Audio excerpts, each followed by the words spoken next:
Okay, so Chris Tyson, I've kind of let this subject kind of die out a little on my channel. I haven't really covered it much since the initial little pop off of the not allegations, the pop off of the news. Covered it, then just never looked back at it. But now we have a little bit of a more interesting situation, and this really just exposes to me how moronic the internet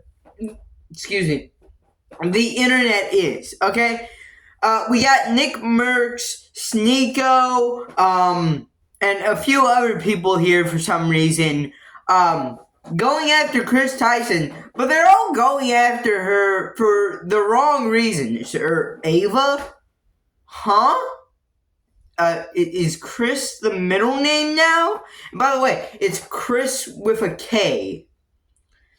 So, I'm not dead naming it. It's just she's an idiot. Anyways, yeah. So this situation all starts when Nick Merckx. Oh yeah, you remember that guy? He was from the drama earlier, the Nick Merckx drama. Not gonna elaborate any further. Anyways. So, he basically makes this video pseudo-defending Dr. Disrespect. He's like, hey, these allegations are serious, they're terrible, but I don't know if they're true. Now, this is, of course, a little before the statement he made where he basically admitted to the allegations. So, in hindsight, he's a fool. But at the time, it's like, okay, I can kind of get behind this. He's not betraying his friend instantly, and he's actually waiting for evidence to come out. What a YouTuber or a social media influencer should do. You don't want to be like Nick is not green or I'm Alex. So yeah, this honestly at the time was a good statement. But then Chris Tyson jumps in here for some reason, basically saying, You call out the LGBT community for grooming, but won't call out your friend Dr. Disrespect. And then the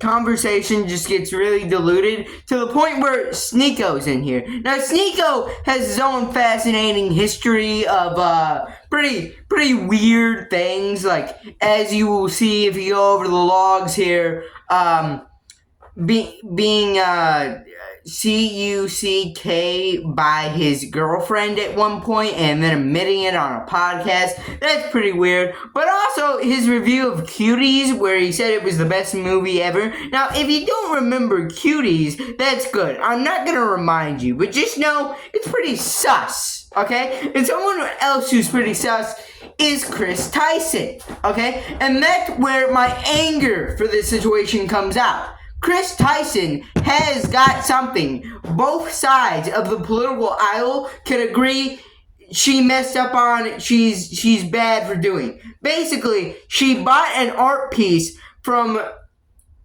Shadman. Okay, I believe that's the name. Took me a little second to remember. But Shadman is basically one of the most infamous PDFs on the entire internet. Okay, he got his fame from drawing little kids in sensual situations. That's how he got his fame. Different times on the internet, I still don't think that's really an excuse for letting him get away. He somehow got a bunch of connections in the YouTube scene too, but the thing that really unraveled his career is when he drew depictions of real kids like this, and even drew the girl from Logan being peed on, which basically was just the end of his career. Now he's somewhere in LA doing drugs and hopefully being on the street and not being around kids. But yeah, for some reason, Chris Tyson paid this person money for a picture of what looks to be, I mean, I don't want to accuse anything, but what looks to be a character that looks very young. Okay. Tell me why. No one brings this up. No one brings this up. And everyone's just like, she's a bad parent because she's trans. And it's like, you're an idiot. You're a moron. And yeah, that's basically the situation in a nutshell. A bunch of idiots fighting while a bunch of people fighting an objective evil. Okay, Chris Tyson, I don't know what was going on there, but it looks pretty bad on your end. Fighting someone who has done bad things, but completely missing that point somehow. Anyways, I got pretty heated in this video, but if you liked it that way, leave a like, subscribe, comment down below, and bye.